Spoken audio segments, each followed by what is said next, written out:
Hey guys, it's Nicole, and I had a request from someone, and I apologize, I can't think of her YouTube name, but I had a YouTuber that asked me about the logistics, if I could talk, the logistics of how my friend and I do our scrapbooking weekend.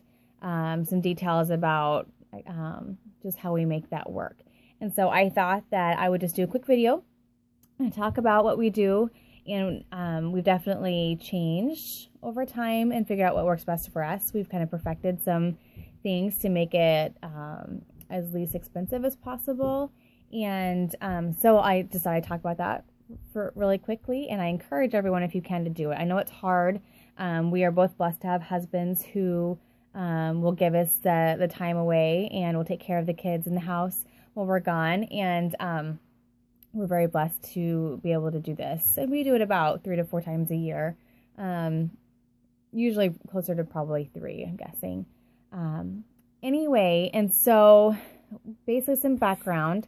I am in Nebraska and she's in Denver. And so back in the day, I used to just actually go to Denver. It was a nice little getaway for me. I loved the drive there, and they didn't have kids. And so I would go to her house. We would usually shop the first night, scrapbook for 2 days, then I'd come home. And then that changed when she had kids. We decided that didn't quite work quite as well because it was hard, for her to be at home because the kids, of course, wanted mom's attention and all that. And that's just the way it is. And so what we decided to do was then instead to then meet halfway. And we're about halfway. I think she has a little bit of a longer drive than I do because we initially had chosen one town and then just didn't really like the town and what it had to offer. And so we chose a different town that we like better, like the restaurants and things. And so she has a little bit of a further drive. And so I guess as far as that goes, if you're looking to do that with a friend, just find a good place, that meets your needs, that is centrally located between you two, if that's something that you are looking to do with a friend. And so we finally found, I think, our town that we're settled in on, and it worked out well because this particular town is actually building a Hobby Lobby right now, which is awesome. And because one of the good things probably with me no longer going to Colorado and us meeting halfway is that we don't shop. We don't do the shopping part of it. We just scrapbook. One town that we started with had a Ben Franklin, so we did do a little bit there, but not very much. And so that is probably a good thing. So, anyway, so we basically then, over time have kind of figured out that the best route to go is to find a 2-room hotel room that has one room you can scrapbook in and one room you can sleep in. A few times we did one room and we would just put everything on the bed, and then we would just have to move it all when it was time to go to sleep. And this works out much better. It's a tad bit more expensive, but it just makes life easier. Plus, rooms that are 2 rooms also tend to have refrigerators and microwaves, which will in turn save you money because then you can actually save leftovers from meals, eat them for lunch. Usually we have the 2 nighttime meals. We do a little bit bigger than we eat the leftovers for lunch the next day. And that saves us 2 meals worth of money. So that's good. And then you can take snacks and stuff and load up your fridge with, your pop and different things so that you don't have to spend hotel prices on those kinds of things. And so that helps as well. So, and then as far as table space, we used to just use their desk that they have in the room as one table. And then we would bring one of those 4-foot like white fold-up tables that come together and you can carry with a handle. And this last time I actually took 2 tables, and that actually was perfect because then we didn't have to rearrange the room. We just set up our 2 tables facing each other in the middle of the room, and then you have the TV right there, and then we just could scrapbook and just lay all of our stuff out and just scrapbook, and then we'd have the other room to sleep in. So that was really handy. So definitely, if you can, I think they're like $30 or $40, but we use tables for everything. We use them for garage sales. We use them when we have company, and they're light and they're handy because they just fold up and they're just perfect, easy to put in the car. So we just finally decided to use those, and they work out perfect. And then we use a chair that the room comes with, and then we usually just ask the hotel to borrow another chair, and it's never been a problem. So So yeah, it's pretty easy. We split costs of the hotel room and split costs of eating, and then, and it really ends up being fairly inexpensive for being gone for 2.5 days, 3 nights. And we probably spend more money on Starbucks than we should, but we usually go out for Starbucks a couple times a day, and then we eat and we listen to podcasts, some scrapbooking, some other ones. Sometimes we'll watch movies.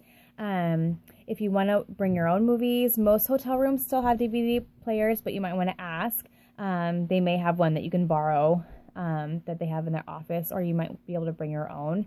They used to have those like $20 DVD players you could get that are just small that you could take with you and hook up, or you could do movies on through their system, which is a little bit more expensive, but or we'll have one of us will bring our laptop and we'll get Netflix going and we'll watch movies on a laptop. We'll also do classes together. So we both are huge purchasers of classes through Debbie Hodge, through Big Picture. So we'll sit down and we'll maybe work through a class together. We'll do challenges. We'll do things to help motivate each other if one of us is struggling to get going. This last time around, we did like 30 sketches or 28 sketches, I think. It was a class, and so we just did it together, but our layouts looked completely different, which is always awesome to see. So we worked through that whole class, and we end up with 30 plus layouts done as a result. And that's usually what I get done. I usually get, unless I do a mini album or something, I usually get about 30 layouts done during these weekends. So it's 2 full days and about half of a day that first day, because then we leave in the morning that 4th day. So and that's a perfect time for me anyway, that 2.5 days. I'm ready to go home by the time it's over, but one time we tried to do a half day and then a full day and then go home the next day, and both of us felt like, oh my gosh, we're not ready to go yet. That went way too fast. So we just kind of decided over time that 2.5 days is perfect, and then we leave the morning of that 4th day. It would be the 4th day, because we get there usually in the mid-afternoon, scrapbook that evening, scrapbook 2 full days, then leave that 4th day in the morning after we get up and going for the day. So that seems to be a perfect amount of time. And that's usually what a crop is. Like if you go to like a weekend crop, it's usually Friday, Saturday, Sunday. And so that's about pretty typical. So I can't think of any other questions or things I could talk about. Logistically, if you have any questions, let me know. I apologize. I'm like in sweats, and it's like a typical stay at home kind of relaxing kind of day. And I just thought I would do that quick video before I forgot, because I just had that in my comments to kind of talk about those weekends. And I love them. They're so great. They're such a nice getaway, perfect amount of time to just kind of get a little refresher going, get some scrapbooking done. Then I can come home, and at that point I'm kind of scrapbooked out, but ready to take on some other things, in the home or whatever. My husband happens to travel a lot, so it's kind of nice that he's able to kind of give me some of that time away, because I am kind of a single mom, on a fairly regular basis. And so it is nice to have that little bit of a break, and to not have to worry about like the dirty dishes upstairs or the kids or the dog or whatever. Like, you're away from it, so you don't have to really, I still think about it. We still talk on the phone all the time through the weekend, but I don't have to like be feeling guilty that I'm not doing something else, because I can't be. I'm in a hotel room and there's nothing I could be doing outside of what we're doing right there. So that's just mentally, it's just a nice thing to do, to really truly focus on your friend and your scrapbooking and your time together, and not be worried about, what's going on upstairs or whatever. So if you have any questions, let me know. I hope you guys all had a great Christmas and a great New Year. I am also posting a Christmas vacation album update. I tried to do it a while back, but my phone wasn't uploading, and so it's working now. And so I wanted just to show you kind of what my table looks like, the product I have out, the album itself. So watch for that.